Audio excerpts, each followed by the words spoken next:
In a quiet little town surrounded by green hills and friendly neighbors, 6-year-old Emily was the heart of her family. Her laughter could light up even the darkest days, and her big brown eyes sparkled with curiosity about everything around her. She loved chasing butterflies in the garden, drawing pictures of rainbows, and playing with her favorite red balloon. It wasn't just any balloon. It was special because her dad had bought it for her during their last trip to the fair.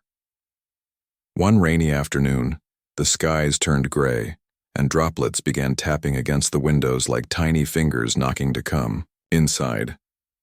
Emily sat on the living room floor coloring, but her attention kept drifting to the red balloon tied to the leg of a chair. The wind howled outside, making the house feel alive. Suddenly, a gust blew through an open window, sending the balloon floating toward the door.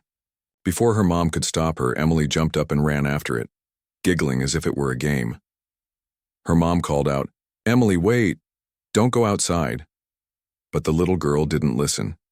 She burst out of the house barefoot onto the wet pavement. The balloon danced ahead of her, teasing her with its bright color. She reached out, almost grabbing it, when she stepped off the curb without looking. At that exact moment, tires screeched. A car came speeding down the slick road, unable to brake in time. Time seemed to freeze as Emily's mom screamed from the doorway. The impact was sudden and horrifying. Emily fell hard onto the ground, her small body crumpling like paper. Her red balloon floated away into the stormy sky as if mocking everyone below. Neighbors rushed out, shouting for help while someone dialed emergency services. Within minutes, flashing lights filled the street as paramedics worked frantically to stabilize Emily. Her parents watched in shock, tears streaming down their faces, unable to process what had happened. At the hospital, doctors fought tirelessly to save her life. They explained to her devastated parents that Emily had suffered severe head trauma and was now in a coma. Machines beeped steadily beside her bed, keeping track of her fragile heartbeat. Her once lively face now looked pale and still, wrapped in bandages. The doctor's words hung heavy in the air. "We don't know when or if she'll wake." Days stretched into weeks, and Emily remained unresponsive. Her room became a sanctuary of hope mixed with despair. Stuffed animals lined the shelves, gifts from friends and classmates who missed seeing her smile. Handwritten notes covered the walls, each one wishing for her speedy recovery. Yet despite all the love surrounding her, Emily stayed trapped somewhere between dreams and reality. Every morning, her mom would sit by her bedside, brushing her golden hair and whispering stories about their happy times together. Her dad held her tiny hand, promising her ice cream sundaes and trips to the park once she woke up. Even the nurses grew attached to the little girl whose presence brought both warmth and sadness to the ward. Everyone prayed for a miracle, but, deep down, fear lingered. What if Emily never opened her eyes again? Little did they know something extraordinary awaited them, a moment that would change everything forever. As days turned into weeks, life at the hospital became a routine for Emily's family. Her parents barely left her side, taking turns sleeping on the uncomfortable couch in her room or grabbing quick meals from the cafeteria.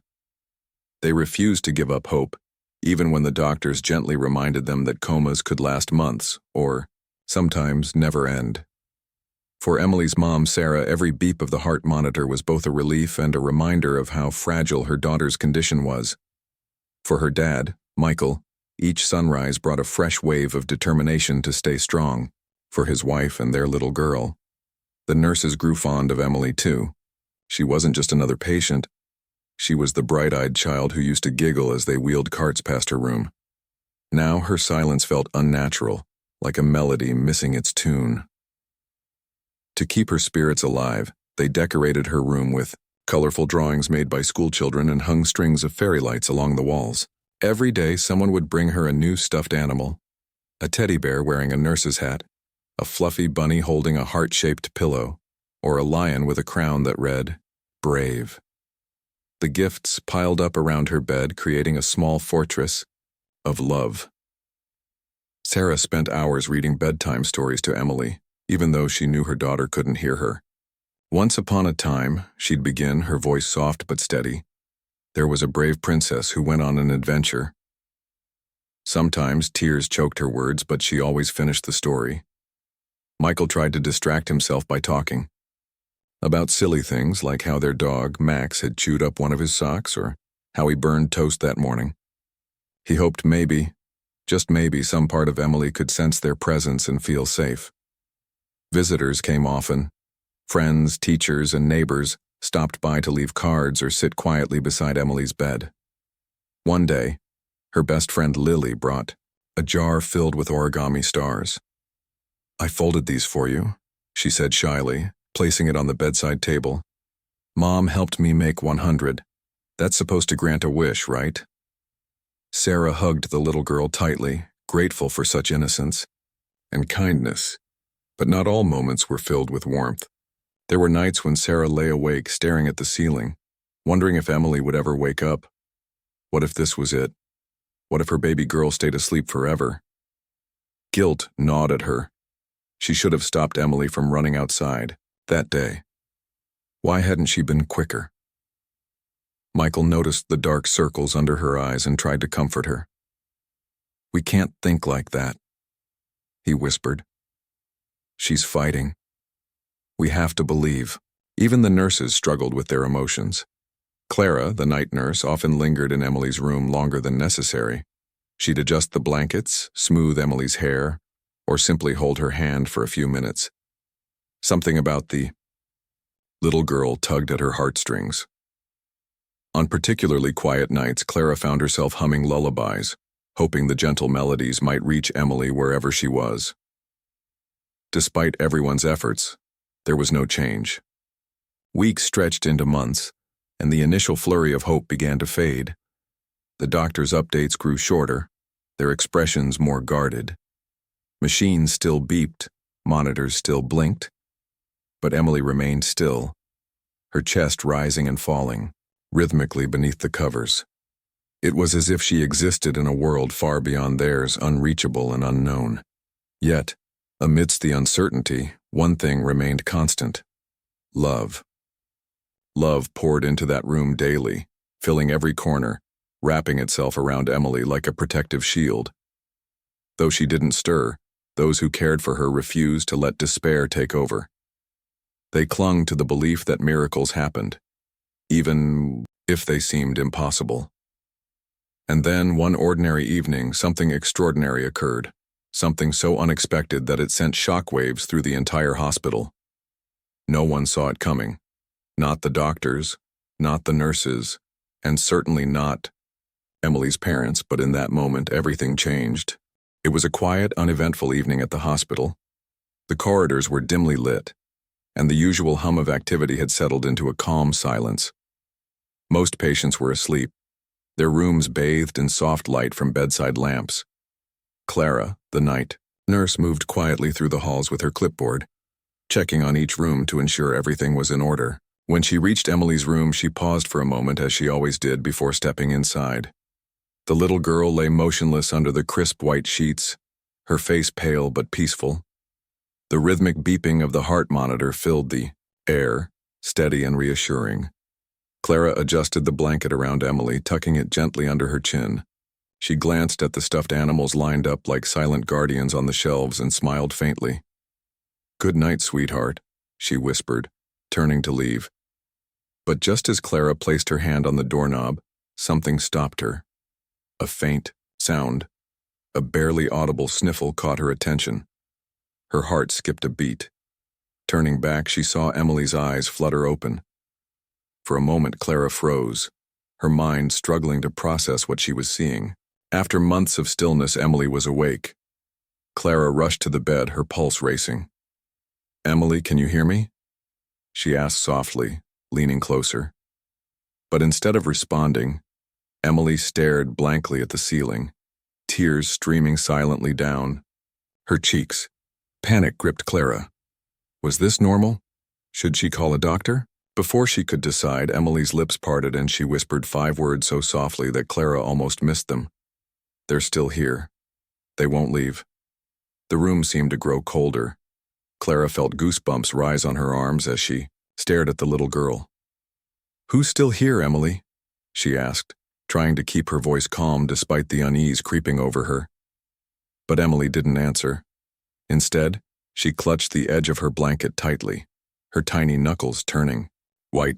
Tears continued to roll down her cheeks, and her wide eyes darted around the room as if searching for something, or someone, only she could see.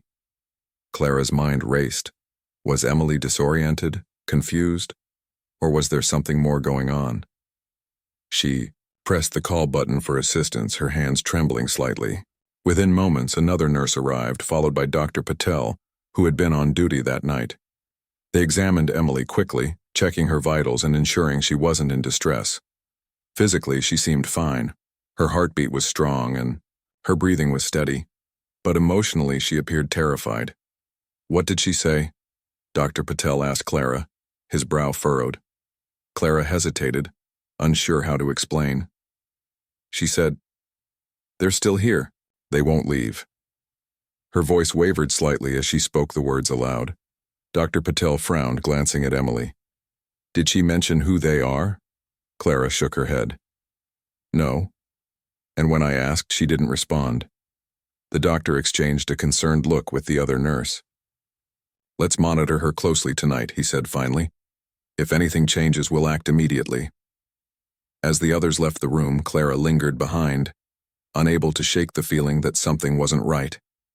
Emily's words echoed, in her mind sending chills down her spine. Who or what was still here? The thought made her stomach twist uncomfortably. She tried to reassure herself that it was probably just confusion after waking from such a long coma. But deep down, she couldn't ignore the nagging sense that something unusual was happening. Before leaving, Clara gave Emily one last glance. The little girl was still crying silently, her gaze fixed on some invisible point across the room. It was as if she were trapped in a nightmare no one else could see. As Clara closed the door behind her, she couldn't help but feel that Emily's awakening wasn't just a miracle. It was also the beginning of something far stranger and more unsettling than anyone could have imagined. The next morning, news of Emily's awakening spread quickly through the hospital. Her parents arrived breathless with hope, their faces lighting up at the thought of finally hearing her voice or seeing her smile. But when they entered her room, the scene wasn't what they expected. Emily sat upright in bed, her eyes wide and glassy, staring at the empty space beside her window. Tears streaked her cheeks again, and she clutched her blanket as if it were a lifeline. "Emily, sweetheart?" Sarah whispered, rushing to her side. She reached out to touch her daughter's hand, but Emily didn't respond. Instead, she muttered under her breath, words too faint for anyone to catch. Michael stood frozen near the doorway, his heart sinking, as he watched his little girl seem so distant, so afraid. Dr. Patel entered shortly after, explaining that while Emily's physical recovery appeared promising, her mental state was still uncertain. "It's not uncommon for patients waking from comas to experience confusion or fear," he said gently, "but we'll keep monitoring her closely." Clara, who had been assigned to care for Emily again that day, couldn't stop thinking about those 5 haunting words. "They're still here. They won't leave." She replayed them over and over in her mind, trying to make sense of their meaning. Who or what was Emily referring to? Was it a fragment of a dream she'd had during her coma, or something more? As the hours passed, strange things began happening around Emily's room. Nurses reported hearing faint whispers when no one else was nearby. One mentioned feeling an icy breeze brush past her neck, even though the windows were closed. Another swore she saw shadows moving across the walls when the lights were off. At first, people dismissed these incidents as stress or fatigue, but Clara noticed a pattern. They all happened near Emily. That evening, Clara decided to stay late, determined to understand what was going on.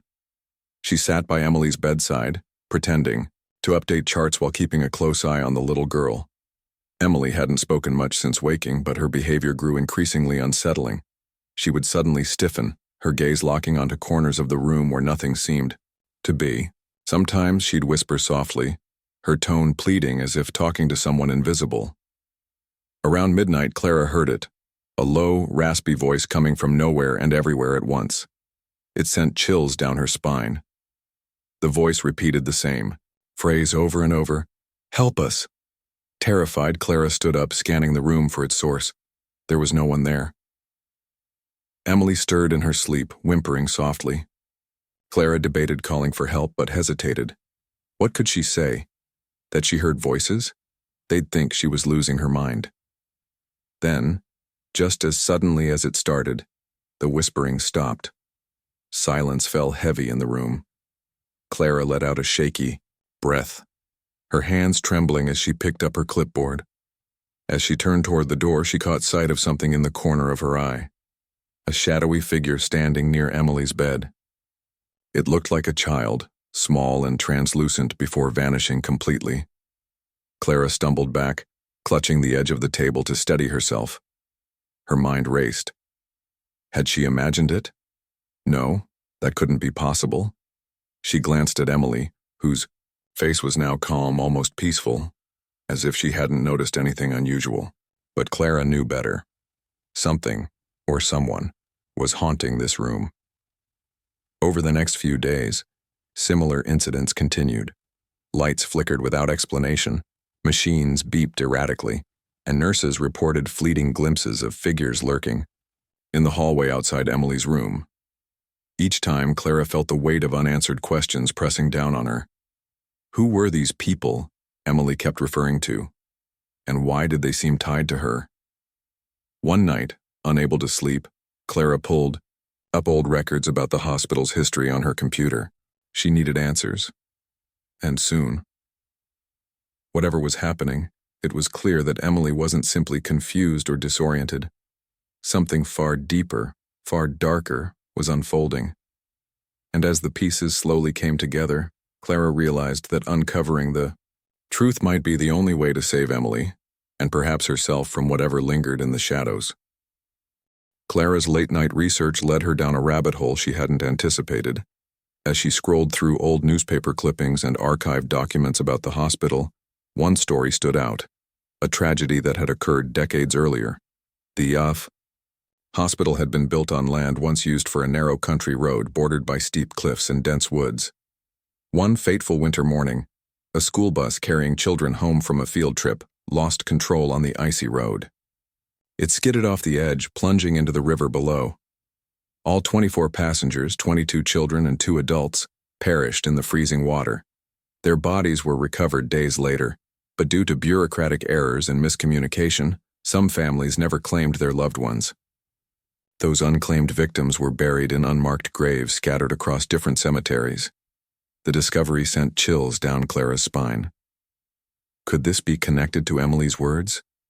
Were the they she kept referring to the spirits of those children who died in the accident? The timing felt too coincidental. The hospital's construction shortly after the tragedy, Emily's coma, and now these eerie occurrences.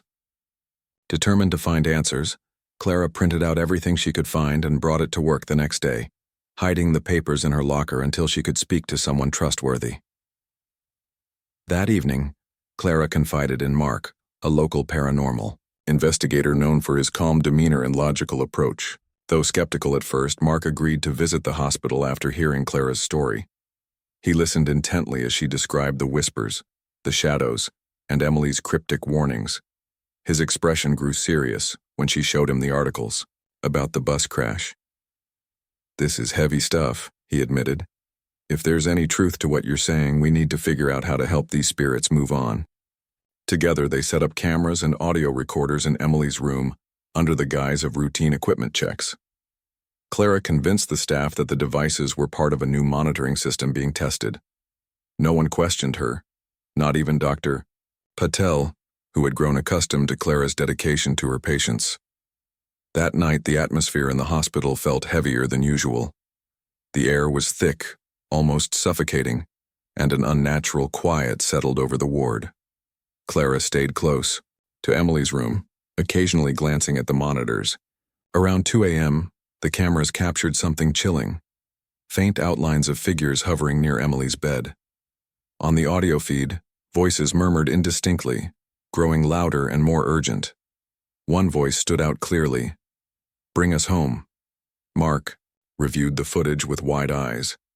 "These aren't random spirits," he said grimly. "They're tied to this place and to Emily. She must have somehow become a bridge between our world and theirs." Meanwhile, Emily's condition worsened.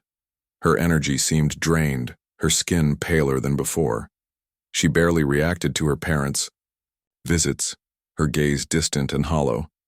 It was as if whatever presence lingered around her was sapping her strength. Sarah and Michael noticed the change immediately, their faces etched with worry. "Why isn't she getting better?" Sarah cried. During one visit, "She woke up. Why does she look worse?" Clara couldn't bring herself to tell them the truth, not yet. But she knew time was running out. If they didn't act soon, Emily might not survive. That's when Mark suggested reaching out to local historians and community leaders to piece together the full story of the bus crash. Maybe finding closure for those lost souls would break the connection binding them to Emily. As Clara and Mark dug deeper, they uncovered another unsettling detail. The site of the crash had never been properly memorialized. There was no plaque, no marker, nothing to honor the lives lost. For years, the tragedy had faded into obscurity, remembered only by a handful of aging townsfolk. This lack of acknowledgement, Mark explained, might be why the spirits remained restless. With each new revelation, Clara felt a mix of fear and determination. Fear because she was dealing with forces beyond her understanding, and determination because she believed Emily deserved peace. And so did those forgotten children.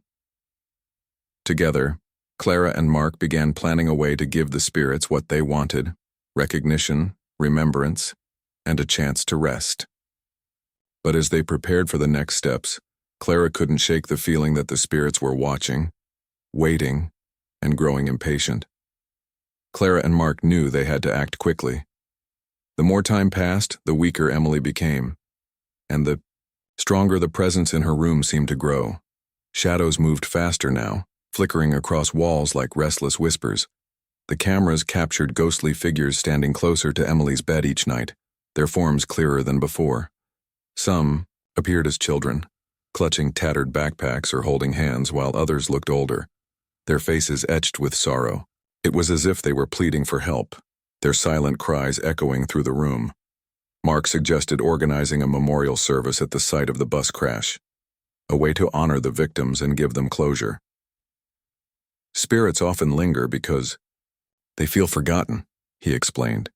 "If we acknowledge their loss and show respect, it might be enough to guide them toward peace." Clara agreed, but knew it wouldn't be easy. They needed permission from local authorities, cooperation from historians, and support from the community. And even then, there was no guarantee it would work. The first step was reaching out to the mayor's office. Clara hesitated at first. How could she explain what she'd discovered without sounding irrational? But when she framed it as a tribute to an overlooked tragedy, officials warmed to the idea. After all, it wasn't uncommon for small towns to forget pieces of their history over time. With approval secured, Clara worked tirelessly alongside Mark to plan the event.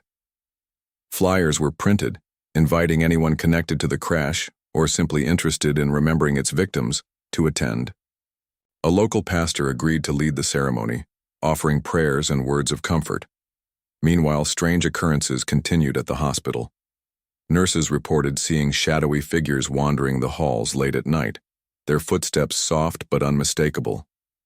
Equipment malfunctioned frequently, alarms blaring without cause. One nurse claimed she heard laughter, not cruel or menacing but playful, like that of children during recess. Yet whenever someone turned to look, no one was there. Even Emily's parents noticed changes. During visits, they swore they heard faint voices coming from her room, though only Emily seemed to respond, murmuring softly to herself as if engaged in conversation. Clara began spending more time with Emily, hoping to understand what the little girl was experiencing. One afternoon, she sat beside her, holding her hand gently. "Emily," she whispered, "can you tell me about them? Who are they?" For a long moment, Emily didn't answer. Then, in a voice so quiet it was almost inaudible, she said, "They're sad They want to go home. Her words sent a shiver down Clara's spine. She pressed further. Do you know where their home is? Emily nodded faintly, her gaze distant. By the water. That was all Clara needed. She relayed the information to Mark, who confirmed that the bus had indeed plunged into the river near a bend in the road. The exact location was overgrown, now hidden by years of neglect, but they decided to hold the memorial there anyway. Volunteers cleared away brush and debris, transforming the forgotten spot into a makeshift gathering place. Wooden crosses were erected, each bearing the name of a victim recovered from the wreckage. For those whose names remained unknown, simple markers read, "A life remembered." On the day of the ceremony, the air was heavy with emotion. Dozens of people gathered, some carrying flowers, others holding photographs of loved ones lost decades ago. Many hadn't spoken about the tragedy in years, but being there reignited memories both painful and tender. As the pastor spoke, tears flowed freely among the crowd. Clara stood nearby, clutching Emily's favorite red balloon, the same one that had floated away on the day of the accident. She planned to release it at the end of the service as a symbol of letting go. But as the ceremony unfolded, something unexpected happened. In the distance, faint laughter echoed through the trees, growing louder and brighter. It wasn't eerie this time. It was joyful, like the sound of children playing under the sun. Clara glanced around, searching for the source, but saw nothing. Still, she couldn't shake the feeling that something extraordinary was taking place. Whatever it was, she hoped it meant Emily and the spirits would finally find peace. As the memorial service drew to a close, Clara stepped forward with Emily's red balloon in hand. The crowd fell silent, watching as she held it high above her head. Her voice trembled slightly as she spoke. "This is for all of you," she said softly, addressing both the living and those who lingered unseen. For the children who never came home, for the families who still miss them, and for Emily, whose heart has carried your stories without even knowing why. With that, she released the balloon. It floated upward, catching the breeze as it drifted toward the riverbank where the bus had met its tragic end. Everyone watched in silence, their eyes following its path until it disappeared into the sky. For a moment, there was nothing but stillness, a profound quiet that seemed to wrap around the group like a comforting embrace. Then, just as suddenly, the atmosphere shifted. A warm breeze swept through the area, rustling leaves and carrying, with it the faint sound of laughter, bright, carefree, and full of life. Clara felt tears welling up in her eyes. She wasn't alone. Many in the crowd wiped away tears of their own, smiling through their sadness. Something about the moment felt final, as if a weight had been lifted not just from the land, but from everyone present.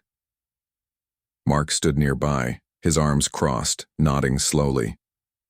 Even he, usually so skeptical, couldn't deny the sense of peace that now filled the air. Back at the hospital, things began to change almost immediately. The strange occurrences that had plagued Emily's room stopped. Equipment no longer malfunctioned. Lights stayed steady and the eerie whispers faded into silence. Nurses reported feeling lighter, less burdened by the oppressive energy that had lingered for weeks. When Clara entered Emily's room later that evening, she found the little girl sitting upright in bed, her face glowing with color she hadn't seen in months. "Emily?" Clara whispered, approaching cautiously. The little girl turned her head and smiled, a genuine, radiant smile that lit up the entire room. "They're gone," she said simply, her voice clear and strong. Clara's breath caught in her throat. "Who's gone, sweetheart?" "The people who were here," Emily replied, clutching her blanket tightly. "They said thank you." For a moment, Clara didn't know what to say. She knelt beside the bed, taking Emily's small hand in hers. "Do you feel better now?" Emily nodded, her big brown eyes shining with relief. "I can sleep now." That night, for the first time since waking from her coma, Emily slept soundly. No more tears, no more restless murmurs.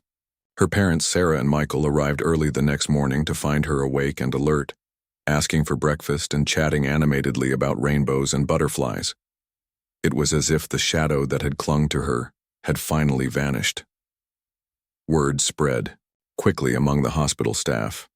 Doctors marveled at Emily's rapid improvement, though they couldn't explain it medically. Clara kept quiet about what she knew, or thought she knew, but she couldn't help feeling a deep sense of satisfaction.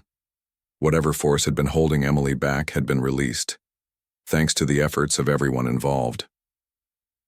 Over the following days, Emily continued to recover at an astonishing pace. Physical therapy sessions went smoothly, and her strength returned faster than anyone expected.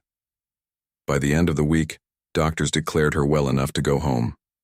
Her parents cried tears of joy, hugging Clara tightly as they thanked her for everything she'd done. But Clara knew the real heroes weren't her or Mark, they were the spirits who had finally found peace. And perhaps in some small way, Emily herself. She had unknowingly served as a bridge between two worlds, helping lost souls find closure while enduring unimaginable strain. Now, free from their weight, she could truly begin healing. As Clara packed up Emily's belongings on the day of her discharge, she glanced around the now empty room. Sunlight streamed through the window, casting golden beams across the floor. For the first time in months, the space felt warm and welcoming, not cold and heavy. Clara smiled softly to herself, whispering under her breath, "Goodbye and thank you." Whether anyone or anything heard her, she couldn't say, but deep down, she believed they had. Emily's return home was nothing short of a miracle. Her parents transformed her room into a cheerful haven, filling it with fresh flowers, new toys, and the same stuffed animals that had kept vigil at her hospital bedside. The red balloon Clara had released during the memorial service became a symbol of hope for the family. Sarah hung a small photo of it floating toward the sky on Emily's wall, a reminder of the day everything changed. At first, Emily seemed like any other child recovering from an illness.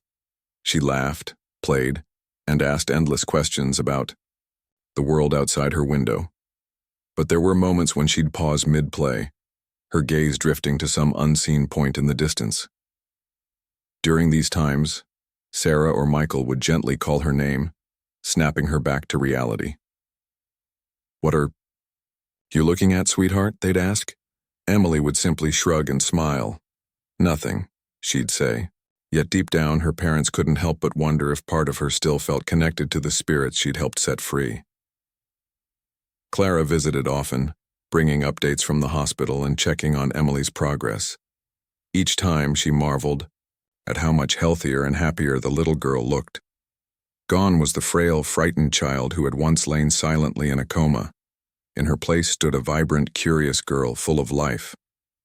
One afternoon, as Clara sat on the living room couch watching Emily color pictures of butterflies and rainbows, she finally worked up the courage to ask the question that had been weighing on her mind. "Emily," she began softly, leaning closer. "Do you remember what happened before when you woke up in the hospital?" Emily paused, her crayon hovering over the page. For a moment, Clara worried she'd said too much, but then Emily nodded slowly. "I remember them," she whispered, her voice barely audible. "They were scared and lonely." Clara swallowed hard, her heart pounding. "Do you ever see them now?" Emily shook her head, her curls bouncing slightly. "No, they're happy now. I think they found their mommy and daddy." She smiled brightly, as if this were the most natural thing in the world to say. Clara blinked back tears, overwhelmed by the simplicity and wisdom in Emily's words. It wasn't fear or sadness that lingered in the little girl's memory. It was compassion. Somehow, despite everything she'd endured, Emily had understood the pain of those lost souls and helped guide them toward peace. As weeks turned into months, life returned to normal, or as close to normal as it could be after such an extraordinary experience. Emily thrived, attending school again and making friends easily. Her classmates didn't know about the accident or the coma or the haunting events that followed her awakening. To them, she was just another bubbly, kind-hearted kid who loved sharing snacks and telling funny stories. For Clara, the ordeal left a lasting impact. She began volunteering with local support groups for families affected by tragedies, using her experience to help others navigate grief and healing. Mark continued his work as a paranormal investigator, but remained humbled by what he'd witnessed. He often joked that Emily was his toughest case yet, and the one with the happiest ending. The community also came together in ways no one expected. A permanent memorial plaque was installed near the site of the bus crash, inscribed with the names of all those who had perished. Every year on the anniversary of the tragedy, townsfolk gathered to lay flowers and share memories.